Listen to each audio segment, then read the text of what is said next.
opioid is a type of substance primarily used for pain relief purposes, as it binds to a person's opioid receptors, triggering an often pleasurable, pain-dimming effect. The term opioid comes from the older term opiate, which itself is derived from the plant, the opium poppy, which produces a type of latex that, when refined into a resin, can produce morphine. There are a bunch of natural opioids, including morphine, but this term also applies to synthetic substances that act on the same receptors, often with amplified outcomes compared to their natural equivalents. The ones we can make in laboratories tend to be a lot more refined and focused, and therefore potent, than their natural peers.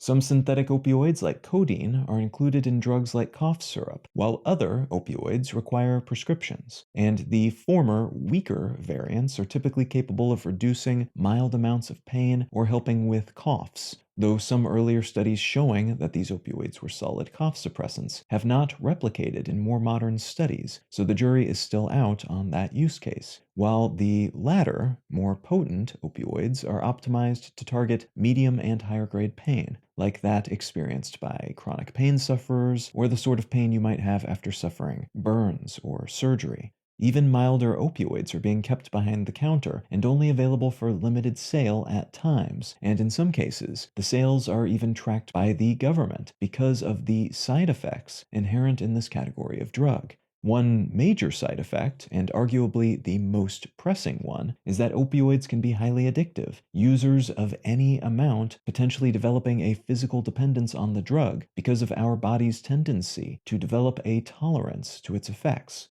So you might be given a prescription for a low dose of an opioid painkiller to help you deal with back pain after a car accident, but after not too long, that same dose doesn't do as much for you as it used to. You've developed a tolerance for that quantity. So maybe you start taking a little bit more, and then a little bit more, and the same thing keeps happening. After not too long, you are suffering intense pain and not able to focus, not able to work or go about your day as normal, as a happy, not depressed person, because of the intense pain that you can't seem to get rid of. Over time, this can turn into a dependence, and then an addiction, with a decently high dose of opioids required just to keep you at the basic default level of functionality. It's still pleasurable, in a sense, but it's also just necessary, those high doses, just to get a foundational, non-depressed, non-low, non-sleepy, and uncomfortable and itchy, non-constipated state. Unfortunately, alongside other adverse effects of taking such substances, like sedation and nausea, and a tendency to fall over periodically, opioids can also kill at high enough doses. Opioids are not like other painkillers, which can build up in a particular organ, causing organ toxicity. Instead, they can lead to what is called respiratory depression, which basically means dying of a CO2 buildup and an inability to get enough non-CO2 gases into one's system. This is part of why the opioid epidemic the US has been suffering through for years has been so devastating. Even people who survive a brush with opioid-caused death can sometimes face lifelong consequences, including permanent brain damage from a lack of oxygen to the brain. What I'd like to talk about today is another substance that has been gaining traction as a partial solution to the issues surrounding the opioid epidemic, and how it's possible near-future over-the-counter availability could help turn the tide of the worst opioid addiction outcomes in some areas.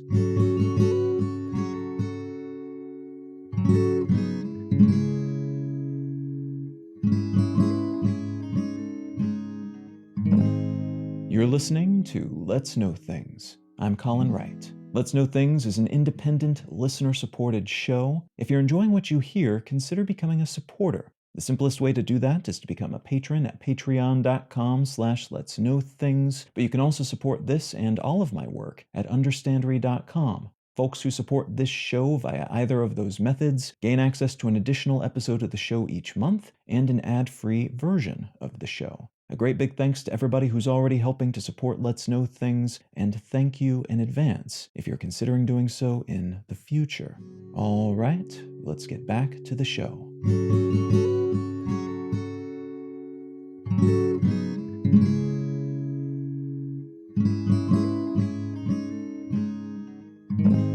The article I'd like to unspool today comes from Quartz, and it's entitled, "The US May Make Anti-Overdose Drug Naloxone Available Over the Counter in 2024."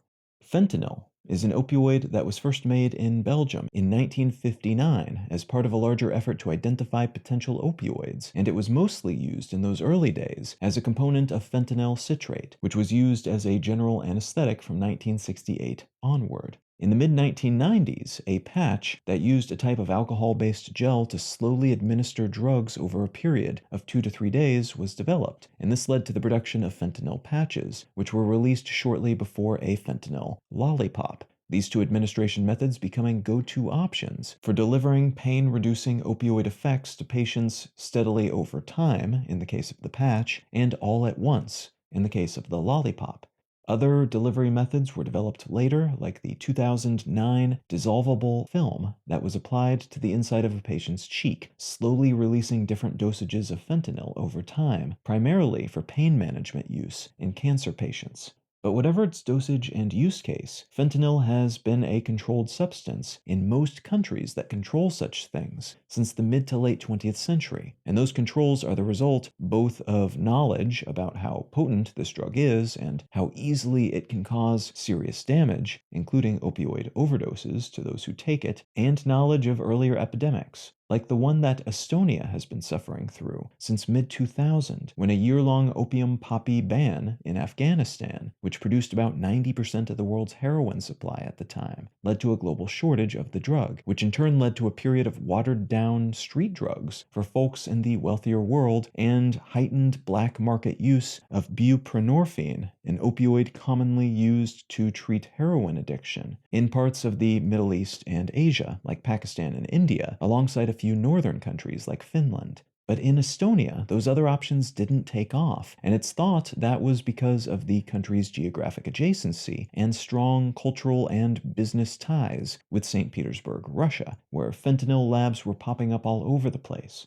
So Estonian heroin addicts, of which there were many relative to other populations in the region, were scooped up by these Russian organized crime-run opioid manufacturers as new customers. Estonia has thus served as a sort of preview for what other countries, like the US, would deal with in the coming decade, as their citizens were 6 times as likely to die from drug overdoses compared to other Europeans, and a slew of drug-borne illnesses like HIV began to spread a lot faster as well, because fentanyl was so fast-acting and thus required more injections to keep users stable. A bunch of labs and distributors were shut down in Estonia in 2017, and a whole lot of the drug, and analogs of the drug, was confiscated by law enforcement. This led to a surge in the use of other drugs, and though some analysts expected heroin use to boom as well, reports from local drug agencies suggest that this wasn't the case. Opioid addicts who'd used fentanyl, which was much stronger than heroin, just couldn't go back. The natural stuff was just too weak to give them a high or to even keep their withdrawal symptoms at bay. In recent years, there's been something of a moral panic related to fentanyl in the United States. A 2020 paper published in the International Journal on Drug Policy details how misinformation about the drug, in particular about how casual exposure to it can cause addiction or even kill, has been spread widely by folks on social media and by people in the mainstream news industry. This, the authors of the paper contend, has led to incredibly and overly punitive drug laws, wasteful government expenditures, and the curtailing of access to vital pain drugs for people who truly need them. Now, the counterpoint to this is that while, yes, it's nonsensical to build fentanyl up into some kind of monster lurking under everyone's bed and to overplay the idea that mere skin contact with the drug will lead to an overdose, most of the conspiracy theories and misinformation relate in some way to this concept, which does not seem to be true, though it is recommended that you wash with soap and water and not touch your face or eat anything until you have washed up after coming into contact with the stuff to avoid ingesting it. But all those scare stories about touching fentanyl and becoming an addict or dying immediately are not helpful for anything except stimulating more viewership and clicks. This substance is not safe to use outside a controlled medical context, but it's not some kind of Soviet-era assassination toxin. Now, that said, it can be hundreds of times more potent than heroin, which itself was already capable of pulling even very careful and responsible people into lifelong addictions. So it's not a monster, but fentanyl is not a cute little puppy dog either. The substance mentioned in the headline of that Quartz article, naloxone, is the generic name of a drug usually sold with a prescription as Narcan or Kloxxado. The only difference between the two being that Kloxxado devices come with 8 milligrams of the drug, while Narcan comes with half that, just 4 milligrams. Naloxone was first approved in the United States in 1971, and it functions by binding to the same opioid receptors that opioids bind to, which then reverses about 99% of all opioid-related overdoses. This drug has been used by medical professionals who inject it into an overdosing patient's veins for decades, though the more recent nasal spray version, which doesn't work as fast as the intravenous version, 5 minutes compared to just 2, but which is more usable by non-medical professionals, is available with a prescription and has been helping non-medical professionals prevent overdoses and deaths since the mid-1990s. Folks who get prescriptions are often either addicts themselves or people close to addicts, like their parents, their partners, their friends, and there are quite a few rules on the books that allow people to get this drug at pharmacies via standing orders from physicians, which in practice has made it a pseudo-over-the-counter drug in 42 states and Washington, D.C. in the United States, and in several other countries as well, though the application of these rules, since they are casual rules, are hit and miss, depending on where you live. If someone overdoses and you can get them this drug quickly, though, that could save their lives. So there are often free training programs that teach people how to use this drug, available in places all over the world. It's a pretty big success story within an otherwise fairly grim opioid epidemic narrative. Kloxxado, the version of this drug with the double dosage, was approved in 2021 by the FDA because higher doses were needed to help people ODing on fentanyl, which again is a lot more potent than most other opioids. The usual way of handling fentanyl overdoses up till this point has been just a double hit of Narcan, which helped contribute to a supply shortage in 2021. And Narcan already ranges in price from about $60 for the injectable version to more than $160 for the nasal spray. So the price increases that started popping up during that shortage made the necessity for a double dose even more alarming for folks who rely upon, or might come to rely upon, this drug. Fortunately, as mentioned in that Quartz piece, the version of naloxone that's being fast-tracked by the FDA for over-the-counter approval is made by a nonprofit pharma company called Harm Reduction Therapeutics, and its product, called Revive, will be sold in its nasal spray form either very cheaply or, whenever they're able, it will be given away for free. That's kind of this company's whole purpose. So the fact that they are moving in on this generically available but still relatively expensive drug has been heartening for folks operating in this space and who have continuously suffered from the high costs of acquiring this drug in any quantity. That said, the Revive version of this drug won't be available until 2024 at the soonest. And in the meantime, some people and organizations are criticizing the production and distribution of this drug as basically an enabler of continued addiction. The idea being that folks would learn the error of their ways and work harder to get off drugs, or simply die of their own mistakes, freeing up public resources for things that are not lost causes, if they weren't continuously saved by people who give them Narcan or another equivalent at the right moment after they've pushed themselves beyond the point of naloxone-less survival. Other criticisms have been related to the maker of the Narcan version of this drug, pointing out that they are incredibly litigious toward companies that try to make generic, less expensive versions of naloxone, and that their marketing materials and pricing schemes are, let's say, questionable. This drug was available at $1 per dose a decade ago, and industry insiders have said that a dose, based on production expenses, should only cost about a nickel today. But the price has been massively fluffed by the company as the opioid epidemic has taken off, and they seem to have kept those prices artificially high, and over-the-counter versions artificially unavailable, mostly by glad-handing relevant officials and threatening to sue anyone who steps too close. All of which is to say, we may soon see a cheap or free version of this drug available in an easy-to-use device, which could help save a lot of lives. But there are still concerns that this is a bandage, not a solution, and that the real problem, opioid addictions and the many social, economic, and healthcare-related issues that cause them, is not being addressed.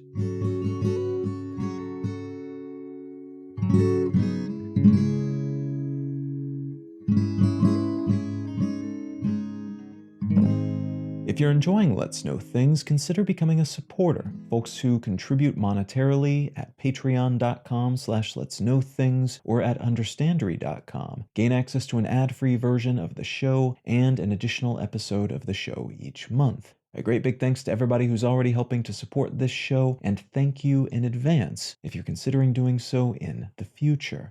The book I'd like to recommend today is called Work Won't Love You Back: How Devotion to Our Jobs Keeps Us Exploited, Exhausted, and Alone by Sarah Jaffe.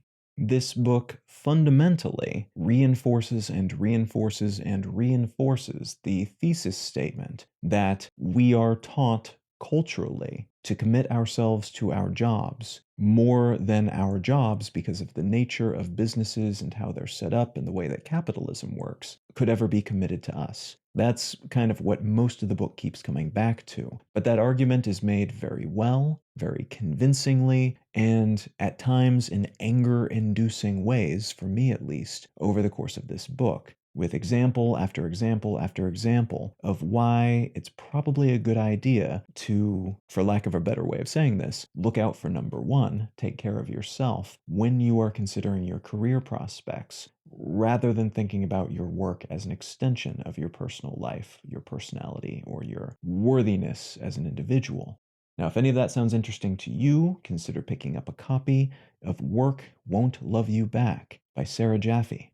You can find out more about me and my work at Colin.io. You can find the show notes and transcript for this and every episode of the podcast at letsknowthings.com. You can check out a couple of my other podcasts if you're keen to. I've got another news-focused one called One Sentence News, which goes out every weekday, and then I have one that's focused on the many and varied variables that distort the way that we see the world, called Brain Lenses, and you can find those wherever you get this podcast. You can also feel free to say howdy on social media. I'm at Colin is my name on Twitter and Instagram, and just Colin Wright on Facebook and YouTube. Thank you so very much for listening. I'm Colin Wright, and I'll talk to you again next week.